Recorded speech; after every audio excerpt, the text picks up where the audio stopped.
ನಮಸ್ತೆ ವೀಕ್ಷಕರೇ, ನನ್ನ HP stories in Kannada YouTube ಚಾನಲ್ಗೆ ಎಲ್ಲರಿಗೂ ಸ್ವಾಗತ. ನಾನು ಹರೀಶ್.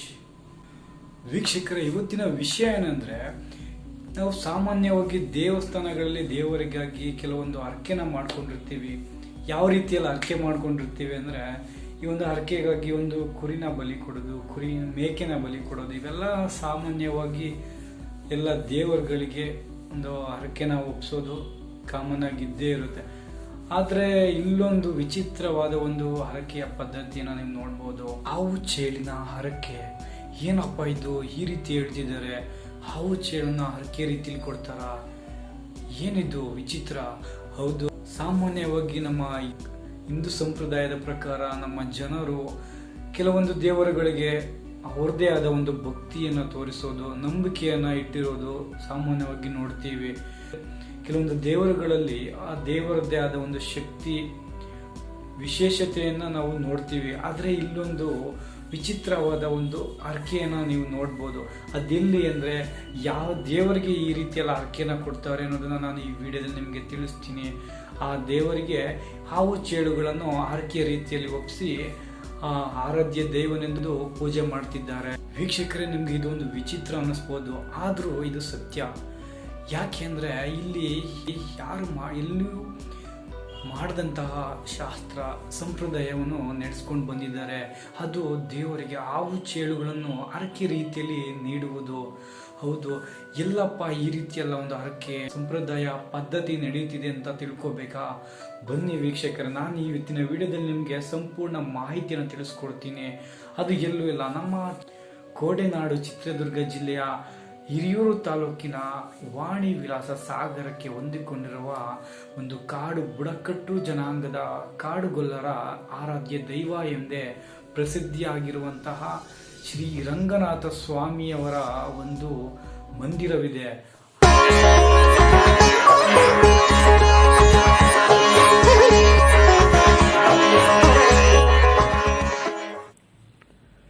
ವೀಕ್ಷಕರೇ, ಅಕ್ಟೋಬರ್ ತಿಂಗಳಲ್ಲಿ ಹಾರನಕಣಿವೆ ಶ್ರೀ ರಂಗನಾಥ ಸ್ವಾಮಿಯ ಅಂಬಿನೋತ್ಸವ ನಡೆಯುತ್ತದೆ.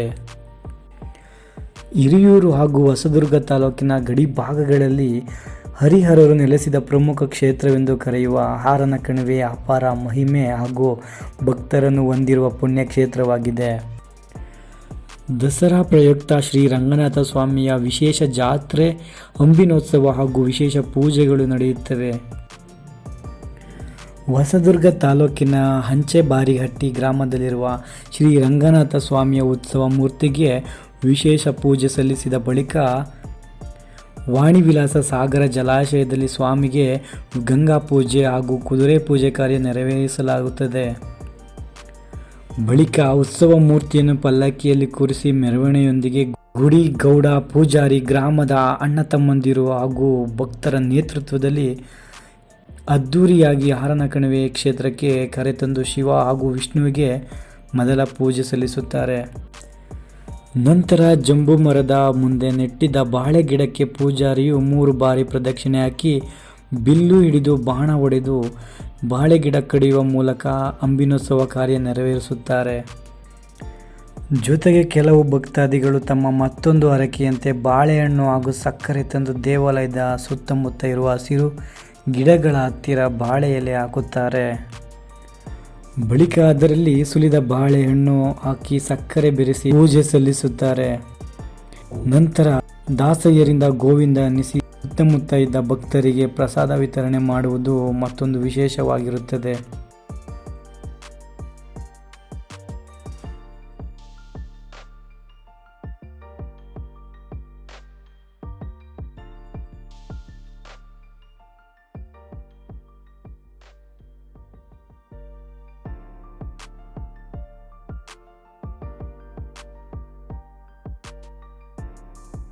ಬುಡಕಟ್ಟು ಜನಾಂಗದ ಆರಾಧ್ಯ ದೈವ, ಬಯಲು ಸೀಮೆಯ ಕಾಡುಗೊಲ್ಲ ಎಂಬ ಸಮುದಾಯಕ್ಕೆ ಸೇರಿದಂತ ಧಾರ್ಮಿಕ ಕೇಂದ್ರ ಹಾಗೂ ಆರಾಧ್ಯ ದೈವ ಈ ಹಾರನಕಣಿವೆ ಶ್ರೀ ರಂಗನಾಥ ಸ್ವಾಮಿ. ಹಾರನಕಣಿವೆ ರಂಗನಾಥ ಸ್ವಾಮಿಯ ಮಹಿಮೆ ತುಂಬಾನೇ ಅಪಾರವಾಗಿದೆ. ವಿಷ ಜಂತುಗಳ ಹರಕೆ.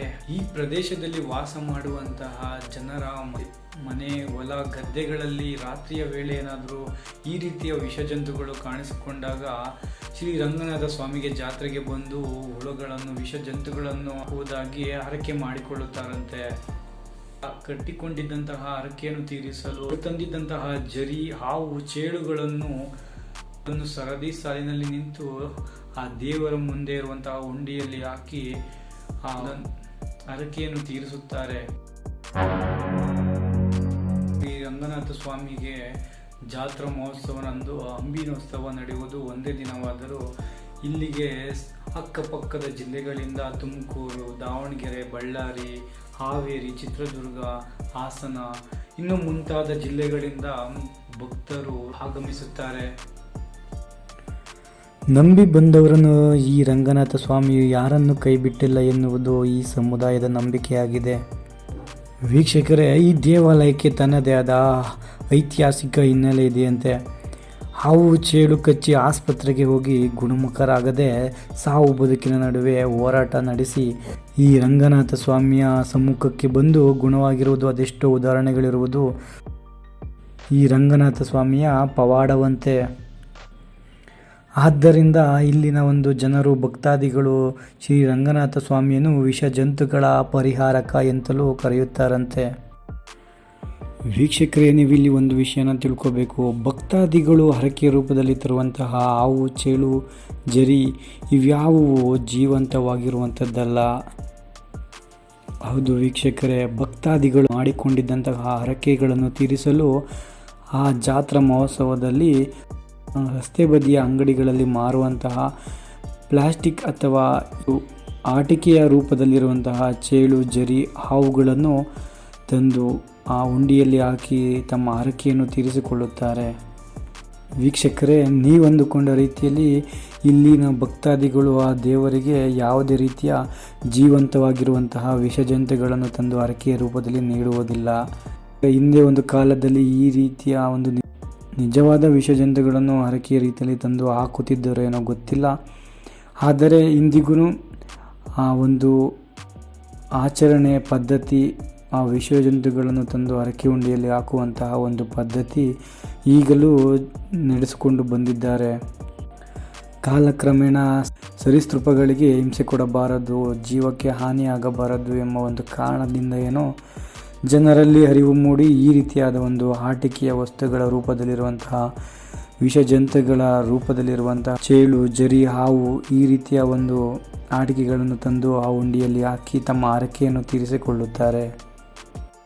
ಬರುವಂತಹ ಲಕ್ಷಾಂತರ ಭಕ್ತಾದಿಗಳು, ಜನರು ಈ ಹಾರನ ಕಣಿವೆ ರಂಗನಾಥ ಸ್ವಾಮಿಯ ಒಂದು ಜಾತ್ರಾ ಕಣ್ತುಂಬಿಕೊಂಡು ನಂತರ ಅಲ್ಲೇ ಸಮೀಪದಲ್ಲಿ ಕೇವಲ ಒಂದು 8 ಕಿಲೋಮೀಟರ್ ದೂರದಲ್ಲಿರುವಂತಹ ವಾಣಿವಿಲಾಸ ಸಾಗರದ ಅಣೆಕಟ್ಟಿನ ಸುತ್ತಮುತ್ತಲಿನ ಹಚ್ಚ ಹಸಿರಿನಿಂದ ಕಂಗೊಳಿಸುತ್ತಿರುವಂತಹ ಒಂದು ಪ್ರಕೃತಿ ಸೌಂದರ್ಯವನ್ನು ನೋಡಲು ಜನರು, ಪ್ರವಾಸಿಗರು ಮುಗಿಬೀಳುತ್ತಾರೆ.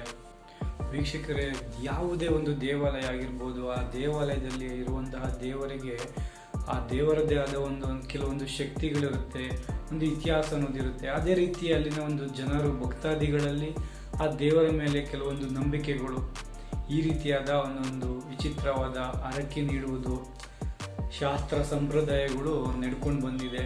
ವೀಕ್ಷಕರೇ, ಇದಿಷ್ಟು ಈ ಹಾರನ ಕಣಿವೆ ಶ್ರೀ ರಂಗನಾಥ ಸ್ವಾಮಿಯ ಒಂದು ವೈಶಿಷ್ಟ್ಯತೆ, ಒಂದು ಇತಿಹಾಸ, ಆಚರಣೆಯ ಒಂದು ಸಂಪೂರ್ಣ ಮಾಹಿತಿಯನ್ನು ನಾನು ಈ ವಿಡಿಯೋದಲ್ಲಿ ನಿಮಗೆ ತಿಳಿಸ್ಕೊಟ್ಟಿದ್ದೀನಿ.